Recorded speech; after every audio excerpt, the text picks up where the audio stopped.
আগে এই ভিডিওটা দেখুন। তো গাইস, ফাইনালি আমার ব্যালট পেপার চলে এসছে। ভোট দেবো, কাকে ভোট দেবো এখনো ডিসিশন করতে পারছি না। তো আমার তো মনে হয় এবার পাল্টানোর দরকার। চাই কোন সরকার, আপনার কমেন্টসে অবশ্যই জানাবেন। স্যার, আপনি একজন ফোর্স মেম্বার, তাই আপনার শ্রদ্ধা করি। আমি আপনাকে কোনো নিচু করার জন্য কোনো কথা বলতে চাইছি না।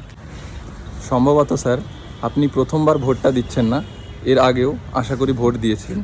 জনসাধারণের কাছে কমেন্টে বা কোনো কিছুতে জানার প্রয়োজন বলে মনে হবে না যে আপনি কোথায় ভোট দেবেন বা কিছু, সেটা আপনার সম্পূর্ণ পার্সোনাল থাকাটাই ভালো, কারণ আপনি ফোর্স মেম্বার।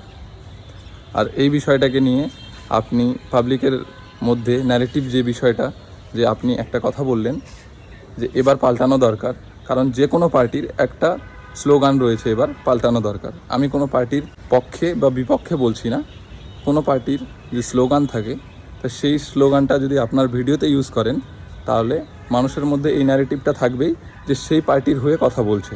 তো স্যার আমি এটাই বলবো যে আপনার জন্য কোনো ফোর্সদেরকে অন্যরকমভাবে মানুষজন দেখবে বা জাজমেন্ট করবে, সেরকমভাবে মন্তব্য রাখবে, আপনার কমেন্টে এটা ওটা বলবে, সেটা আমিও মন থেকে চাই না। আমি একজন ফোর্স মেম্বার হয়ে জনসাধারণ কোনো রকম প্রবলেমে যাতে না পড়ে, কোনো প্রেশারে না আসে, কোনো পার্টির দাবাবে না আসে, তার জন্য প্রশাসন গ্রামে গ্রামে পেট্রোলিং করছে, ফোর্স রয়েছে, আপনারা তাদের হেল্প নিতে পারেন, প্রশাসনের হেল্প নিতে পারেন।